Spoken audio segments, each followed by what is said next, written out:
Díaz Cardiel. Muy buenas tardes, Jorge. Buenas tardes, Raquel.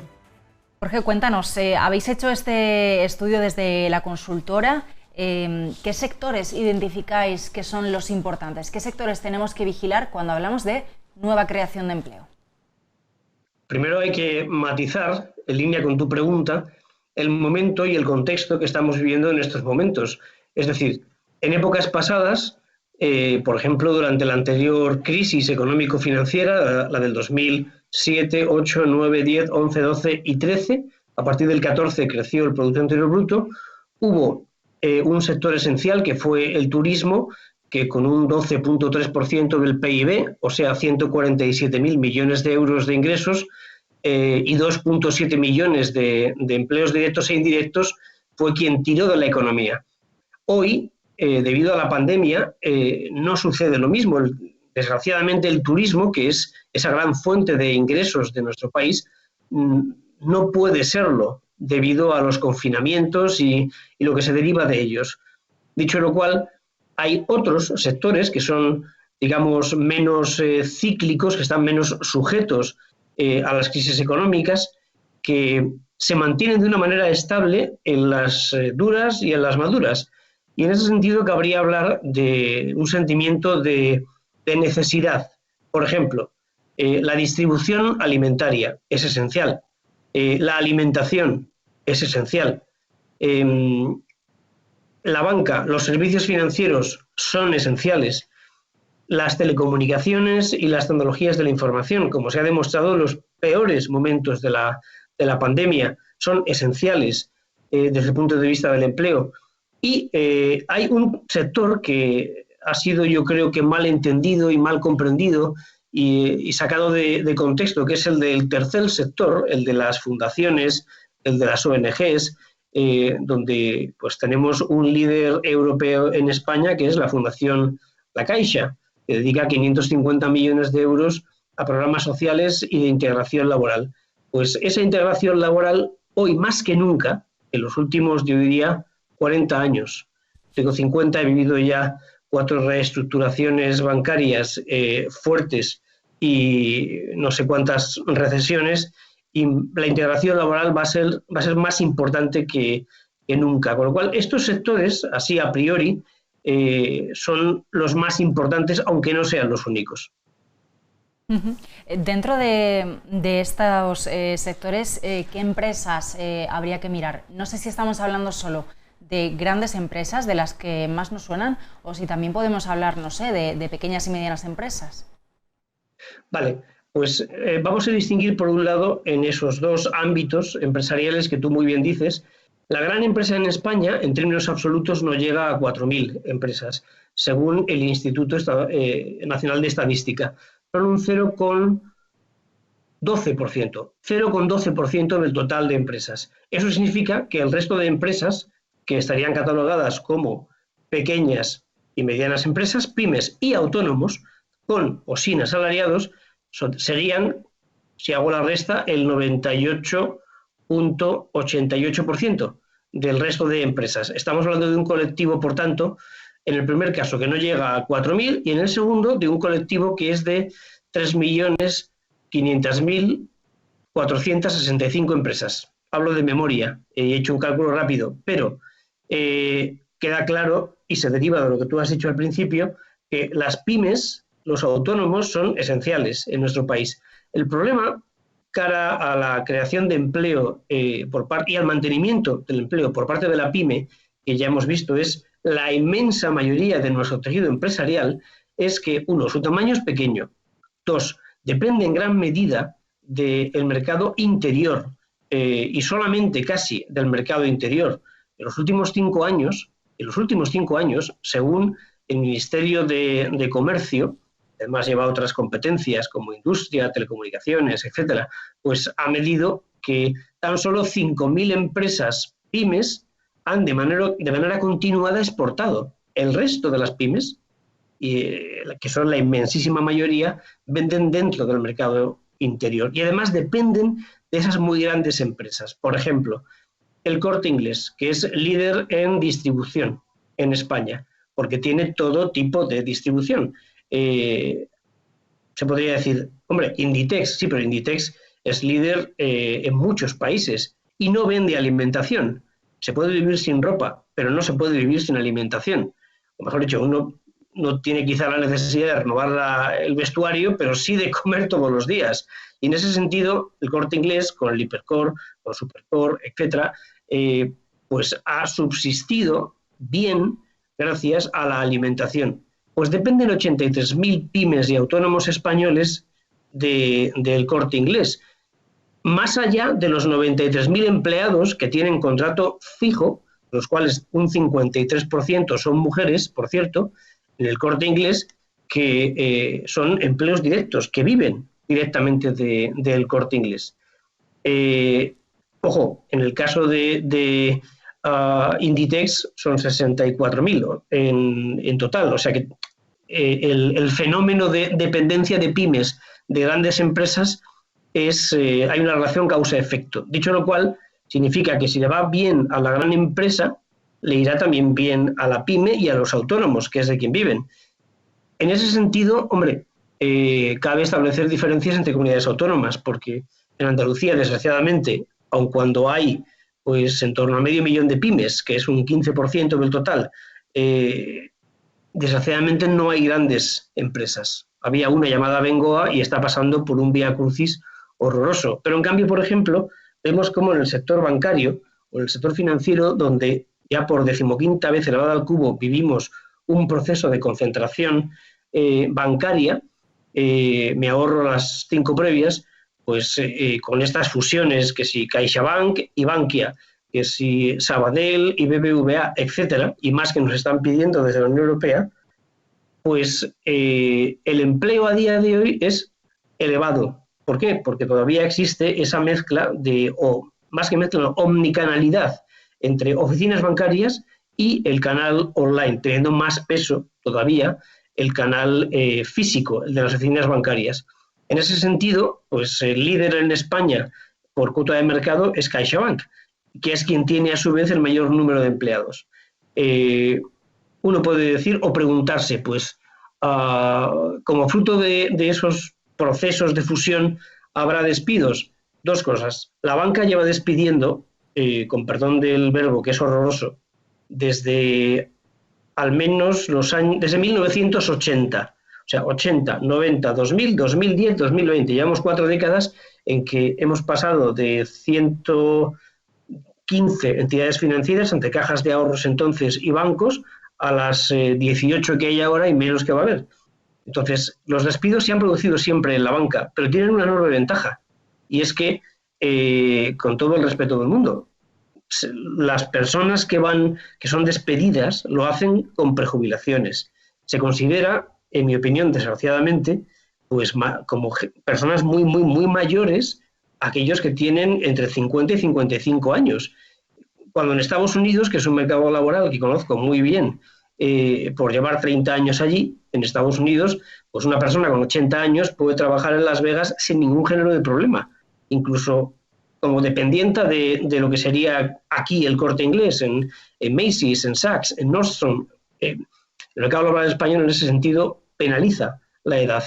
Entonces, en el caso de CaixaBank, además, tiene una ventaja, y es que tiene como principal accionista a día de hoy a la Fundación La Caixa, cuya, como dicen sus anuncios, su alma es la obra social. Y, por tanto, las cosas, lo que hemos visto, se hacen con responsabilidad social empresarial, que en este caso supondrá el mantenimiento del empleo y que los despidos se hagan con un sentido, digamos, profundamente humano. Hay otras empresas, pues Telefónica o Cellnex, que son esenciales desde el punto de vista de la provisión de conectividad, no solo a las empresas, para hacer teletrabajo en estos meses de confinamiento, sino también para que por ejemplo, las 10 millones de personas que son consideradas pensionistas, senior, personas mayores, y que han estado aisladas, bien en sus casas o en residencias, hayan podido tener un mínimo contacto gracias a las redes sociales, al teléfono móvil, algo que hubiera sido impensable hace unos años. En ese sentido, lo que cabe en el caso de estas empresas es la creación de mucho empleo indirecto a través de no menos de 100.000 proveedores en toda la geografía española. Y para mí quizá lo más relevante sea la integración laboral. La integración laboral. Lo que decía al principio con respecto a la Fundación La Caixa, en la medida en la cual ayuda en la última década a 264.000 personas a volver al mercado de trabajo. Que por ser... Aquí me surge una pregunta, porque es cierto que las grandes empresas traccionan y generan mucho empleo porque generan mucha actividad y ahí vemos como Sí. bueno, un efecto derrame en las pequeñas y medianas empresas, pero estamos viviendo también en un contexto en que las pymes o los autónomos están teniendo mucha más dificultad para mantenerse a flote, por así decirlo, ¿no? En el contexto que estamos viviendo. Entonces, a pesar de que es cierto, desde luego, que las grandes empresas van a seguir generando un montón de empleos indirectos y de actividad económica indirecta, mi pregunta es ¿cuánto se puede perder o cuál puede ser el gap, ¿no? La brecha? Porque si esas pymes están manteniendo más dificultades para sobrevivir, para estar a flote, quizá van a perder oportunidades de poder traccionar ese empleo, de poder engancharse a esa actividad que generan las grandes empresas. No sé si me explico. Perfectamente. De hecho, hay un dato que avala lo que estás diciendo. Y es, estamos en el 2020, en el 2010, por coger una década entera, en el 2010, la pyme española, ese 98.88% de empresas españolas, pymes y autónomos con asalariados, sostenían el 66% del empleo en nuestro país. Y, grosso modo, la gran empresa sostenía el 33%. Si vemos los datos del INE y los cruzamos hoy con los de la Seguridad Social, nos dan una foto muy distinta. Y es que de 15 millones de asalariados a día de hoy en nuestro país, insisto, datos INE cruzados con la Seguridad Social, pues resulta que de los 15 millones de asalariados que hay en el sector privado, hay 10 millones en grandes empresas y 5 millones en pequeñas empresas. Ha habido un cambio brutal en una década, lo cual significa que el empleo se ha concentrado en la gran empresa, lo cual ha llevado también, verbigracia o en otro orden de cosas, a que mucha pyme y autónomo, en línea con lo que tú decías, lo ha pasado muy mal. Aquí es donde yo creo que, como sucedió en Estados Unidos entre los años 1933 y 1946 con el presidente Roosevelt, y sin ir más lejos con el presidente Obama durante sus 8 años de presidencia, el sector público ayudó directamente a la pyme, porque la gran empresa tenía sus propios problemas, como hoy en España. Entonces, ya que ahora hay, entre comillas, a disposición del Gobierno de la Nación, 72.000 millones de euros, pues que si para digitalización, que si para energías renovables, el cambio climático, etcétera, me parece que es una oportunidad histórica para que el sector público ayude a la pyme y a los autónomos españoles, ya que la empresa grande española les va a poder apoyar pues en su justa medida. Bueno, volvamos al informe, si te parece. Cuéntanos algún dato más déjanos algún nombre más, algún sector más que tengamos que fijarnos en términos de creación de empleo en los próximos meses, porque me parece que otro de los puntos fuertes del informe es todo el tema de la digitalización, ¿verdad? Sí, de hecho se lleva mucho tiempo hablando de digitalización para arriba, para abajo. Se han dado pasos fuertes en digitalización en nuestro país, muy lejos todavía de, por ejemplo, Estados Unidos de América, que tiene un 30% de su Producto Interior Bruto, y así lo mide desde el año 2013 hasta el día de hoy, y con efecto retroactivo al año 1939, pero claro, como todos sabemos, Estados Unidos, Silicon Valley, las tecnológicas, son una simbiosis única. Veo ahora la imagen de Satya Nadella de Microsoft, con 40 años de historia, no digo él, sino la compañía, y en fin, pues Silicon Valley y Estados Unidos están íntimamente unidos. La innovación ha sido el motor de la economía americana durante los últimos 100 años. Bueno, no miento. Y en el siglo anterior, pues se produjeron 2 revoluciones industriales allí mucho antes que aquí. En España tenemos dos tipos de sectores, digamos, tecnológicos que apuntan hacia la digitalización o que la promueven. Por un lado, las compañías de telecomunicaciones que están volcando su negocio hacia cloud computing, inteligencia artificial, conectividad, 5G, robótica, lo que serían las principales herramientas o servicios de la digitalización, primero hacia la gran empresa, segundo hacia el sector público y tercero hacia pymes y autónomos. Y luego tenemos todo un mundo de, digamos, compañías que forman un ecosistema en torno a estas compañías, que son las compañías tecnológicas tradicionales, por así llamarlas, como Microsoft, como IBM, como Hewlett Packard, como Oracle, compañías muy fuertes que se han adaptado a los nuevos tiempos y que a día de hoy ofrecen sus servicios también, uno, en el cloud, y dos, lo hacen, ellos dicen SaaS, es decir, como un servicio por el cual se paga conforme se usa, por simplificar. Y luego tenemos una playa de multinacionales con presencia en España a través de filiales que tienen cada una de ellas poco empleo, porque son oficinas comerciales esencialmente, pero que todas juntas suponen casi 500.000 494.000 empleados, grosso modo, y suponen un 8,4% del PIB.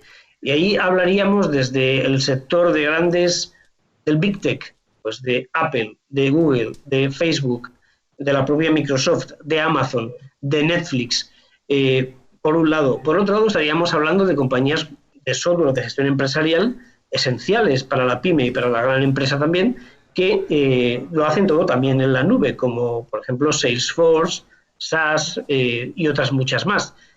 Son ecosistemas de empresas que se reúnen en torno a grandes compañías. En España puede ser pues una Telefónica, una Vodafone, una Orange, y son capaces de ofrecer un servicio de 360 grados a la gran empresa y, en lo que es el gran reto, las pymes. ¿Se puede crear empleo ahí? Sí, pero siempre y cuando se cierre la brecha digital.